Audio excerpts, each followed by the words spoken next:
Hello everyone, welcome once again in my YouTube channel in AK career academy. तो देखिए, अभी हम लोग क्लास 10 के मैथ्स को पढ़ रहे हैं, जिसमें आपको छठा चैप्टर पढ़ाया जा रहा है, त्रिभुज यानी ट्रायंगल। और इसमें पिछले 3-4 वीडियोज में इसके कॉन्सेप्ट की क्लास को ही हम लोग देखे हैं। अगर आप वो वीडियोज नहीं देखें तो इस वीडियो के डिस्क्रिप्शन में उसका लिंक आप वहाँ से देख सकते हैं। और आज के क्लास में एनसीईआरटी का जो एक्सरसाइज 6.1 है उसको हम लोग स्टार्ट करने वाले हैं। बड़ा छोटा चैप्टर है, तुरंत समाप्त हो जाएगा। ठीक है, बहुत कम क्वेश्चन से, मात्र 3 क्वेश्चन से जो यहाँ पे बोर्ड पे हम शो किए हैं। तो इसको आज के वीडियो में हम बनाएंगे, उसके बाद सिस्टमैटिक इसके सारे चैप्टर्स को सॉल्व किया जाएगा। तो देखिए, इसका 1 नंबर क्वेश्चन क्या कह रहा है, बोल रहा है सभी वृत्त यानी जितने सारे सर्कल्स होते हैं सभी वृत्त डॉट होते हैं, सर्वांगसम होते हैं या समरूप होते हैं। तो आपको हम बता दें, जैसे मान लीजिए कि एक वृत्त है जिसका रेडियस है 5 सेंटीमीटर, ठीक है, और एक ये वृत्त है जिसका रेडियस है 8 सेंटीमीटर। तो ये दोनों तो वृत्त ही कहलाएगा ना, ये भी वृत्त है ये भी वृत्त है, लेकिन इसका सारा अंग एक समान है क्या? नहीं है। इसका मतलब इसको हम सर्वांग सम नहीं कह सकते हैं, क्योंकि इसका सारा अंग समान नहीं है। लेकिन एक चीज, इसको हम समरूप जरूर कह सकते हैं, क्योंकि दोनों का जो रूप है दोनों देखने में एक समान लग रहा है। ठीक है, दोनों में यहाँ सेंटर पे जो एंगल्स बनेगा वो एक बराबर बनेगा, इसलिए इसको हम समरूप जरूर कह सकते हैं। तो सभी वृत्त जो होते हैं वो समरूप होते हैं, सर्वांगसम नहीं हो सकते। हाँ, अगर इसका रेडियस भी बराबर होता, जैसे ये 5 सेंटीमीटर का है, इसी के बराबर एक और वृत्त बनाया रहता, उसका रेडियस भी बराबर होता, तब जाकर दोनों मतलब वो वृत्त जो है सर्वांगसम कहलाता। तो उसके लिए यहाँ पे लिखना पड़ता है कि समान त्रिज्या वाले सभी वृत्त डॉट होते हैं, तब हम सर्वांगसम भरते, क्योंकि भाई उसका सारा अंग इक्वल हो जाता। ठीक है, आगे बढ़िए। 2 नंबर कह रहा है कि सभी वर्ग यानी जितने सारे स्क्वायर होते हैं वो सब क्या होते हैं। जैसे मान लीजिए कि यहाँ पे एक हम वर्ग बना दिए, वर्ग में चारों भुजा बराबर होता है। चलिए ठीक है भाई, यहाँ चारों कोण 90 डिग्री का होता है, ये भी मान लिए। और मान लीजिए कि ये 5 सेंटीमीटर का भुजा है तो पांचों 5-5 सेंटीमीटर का हो जाएगा। और एक दूसरा वर्ग यहाँ पे हम एक और बना दिए, और इस ये वाला वर्ग में भी वर्ग है तो इसका चारों भुजा बराबर होगा, चारों कोण जो है 90 डिग्री का होगा। चलिए यहां तक तो कोई दिक्कत नहीं है, बट इसका जो चारों साइड है मान लीजिए कि 8-8 सेंटीमीटर का है, ठीक है, तो फिर इसको आप सर्वांगसम कहीं से भी नहीं कह सकते, ये दोनों सर्वांगसम नहीं है। क्योंकि देखिए ना, सारा एंगल तो चारों इसका भी और चारों इसका भी 90 डिग्री का, यानी एंगल बराबर है, लेकिन इसका साइड जो है, इसका भुजा जो है ये बराबर नहीं है। इसका मतलब इसका सारा अंग एक समान नहीं है, तो हम इसको सर्वांगसम नहीं कह सकते। लेकिन हाँ, समरूप जरूर कह सकते हैं, क्योंकि देखने में एक जैसा लग रहा है, इसका संगत कोण भी बराबर है। और समरूप होने के लिए भुजा को बराबर नहीं करना पड़ता है, भुजा समानुपाती भी हो जाए तब उसको हम समरूप मानते हैं। तो आप देख सकते हैं ये 5/8, ये भी 5/8, ये भी 5/8, ये भी 5/8, यानी जब इनके भुजाओं का अनुपात निकाले तो सब 5/8 5/8 ही आ रहा है। इसका मतलब इसकी संगत भुजाएं समानुपाती है, अतः ये क्या हो जाएगा, समरूप हो जाएगा। ठीक है, तो इसका आंसर होगा समरूप। लेकिन अगर यही यहाँ पे पूछा गया रहता है कि समान भुजा वाले सभी वर्ग क्या होते हैं, जैसे मान लीजिए कि एक वर्ग है, यहाँ एक और वर्ग बना दिया और इसका भी भुजा उतना ही है, 5-5 सेंटीमीटर का ही है, तब जाकर ये दोनों का प्रत्येक पार्ट बराबर हुआ, प्रत्येक अंग बराबर हुआ, तब ये दोनों को हम सर्वांगसम मानेंगे। यानी समान भुजा वाले सभी वर्ग डॉट होते हैं, ये पूछा गया रहता, तब सर्वांगसम कहते हैं। क्लियर हुआ इतना? अब आइए 3 नंबर, सभी डॉट त्रिभुज समरूप होते हैं, समद्विबाहु या समबाहु।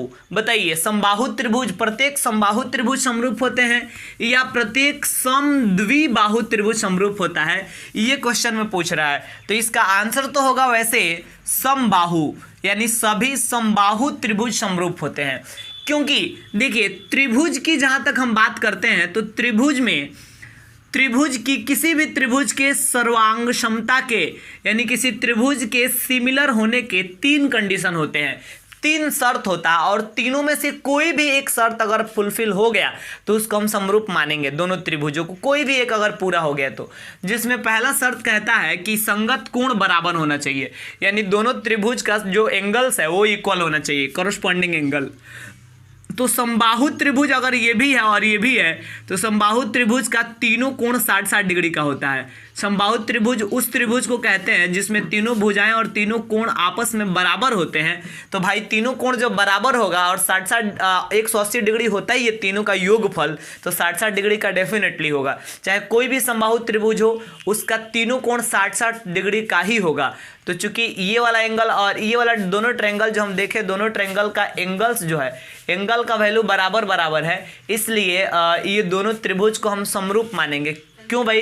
क्योंकि इसका एंगल्स बराबर है तो समबाहु त्रिभुज को समरूप माना जाता है। लेकिन यही अगर समद्विबाहु भी यहाँ ऑप्शन में दिया है ना, ये क्यों नहीं होगा, ये क्यों नहीं हो सकता है, ये हम आपको समझाते हैं। जैसे मान लीजिए कि ये एक समद्विबाहु त्रिभुज है और आपको हम बता दें कि समद्विबाहु त्रिभुज में दो कोण बराबर होता है। तो मान लीजिए कि ये वाला एंगल 50 डिग्री का है, ये वाला एंगल 50 डिग्री का है, तो ये दो कोण बराबर हो गया।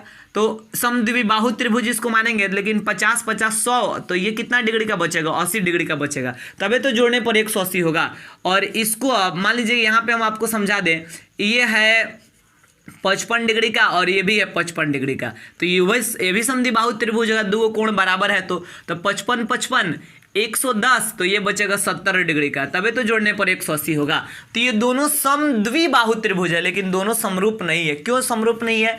क्योंकि इसका संगत कोण बराबर नहीं है। देखिए एगो 50 तो इसमें 55, इसमें 50 इसमें 55, इसमें 80 इसमें 70, तो कोई भी एंगल दोनों त्रिभुज का इक्वल नहीं दिख रहा। मतलब इस त्रिभुज का कोई कोण अगर इस त्रिभुज के कोई कोण के बराबर हो तो ऐसा तो है नहीं, तो इसलिए दो समद्विबाहु त्रिभुज समरूप नहीं हो सकता। हाँ, बाई चांस कभी हो सकता है, वो अलग बात है, लेकिन हमेशा नहीं होता। इसलिए यहाँ पे पूछ रहा था ना कि सभी डॉट डॉट त्रिभुज समरूप होते हैं, तो इसका आंसर समबाहु होगा, क्योंकि किसी भी समबाहु त्रिभुज में संगत कोण जो है 60 डिग्री का होता है, तो कोण तो किसी में भी बराबर हो जाएगा।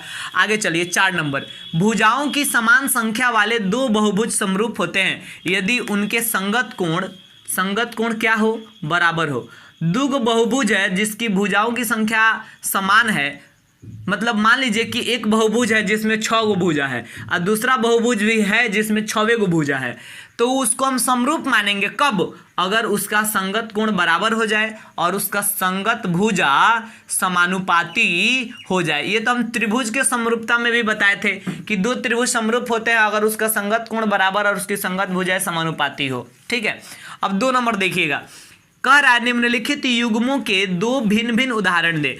1 नंबर है समरूप आकृतियां, मतलब ये 2 नंबर का पहला क्वेश्चन है, समरूप आकृतियों का दो एग्जाम्पल आपको देना है। जैसे मान लीजिए तो हम कहेंगे 2 का 1 नंबर में सभी समबाहु त्रिभुज, ये तो एकदम आसान है कि जितना सारा भी समबाहु त्रिभुज होता है ये सारे के सारे समरूप होते हैं। समरूप आकृतियों का 2 उदाहरण देना है। ठीक है, वैसे ही सभी वृत्त भी क्या होते हैं? समरूप होते हैं।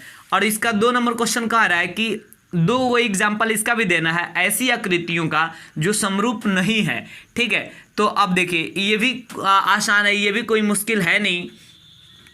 2 नंबर का आंसर हम आपको बता दें, जो समरूप नहीं है वैसे आकृतियों का उदाहरण देना है। तो हम यहाँ पे लिख देते हैं कि मान लीजिए कि एक त्रिभुज और एक चतुर्भुज, ये दोनों कभी भी एक दूसरे के समरूप नहीं हो सकता है। एक त्रिभुज और एक चतुर्भुज ये कभी एक दूसरे के समरूप नहीं हो सकता है। या फिर आप कह सकते हैं कि मान लीजिए एक वर्ग है और एक वृत्त है, तो ये दोनों भी कभी एक दूसरे के समरूप नहीं हो सकते हैं। ठीक है, तो इसलिए आपको ये भी चीज़ याद रखना है। ये एग्जाम्पल तो काफ़ी सिंपल था, कोई भी एग्जाम्पल हम लिख सकते थे। अब 3 नंबर क्वेश्चन देखिए, बताइए कि निम्नलिखित चतुर्भुज समरूप है या नहीं। ये 2 चतुर्भुज दिया है, ये दोनों समरूप है कि नहीं। तो एक मिनट आपको हम एक चीज़ याद दिला दें। ये ट्रायंगल में हम आपको बताए थे कि भाई त्रिभुज के समरूपता के 3 शर्त होता है, तीनों में से कोई एक भी अगर फुलफिल हो गया तब हम उसको समरूप मानेंगे, अन्यथा वो समरूप नहीं है। लेकिन चतुर्भुज में ऐसा नहीं है। चतुर्भुज में संगत कोण बराबर होना चाहिए और संगत भुजाएं समानुपाती होना चाहिए।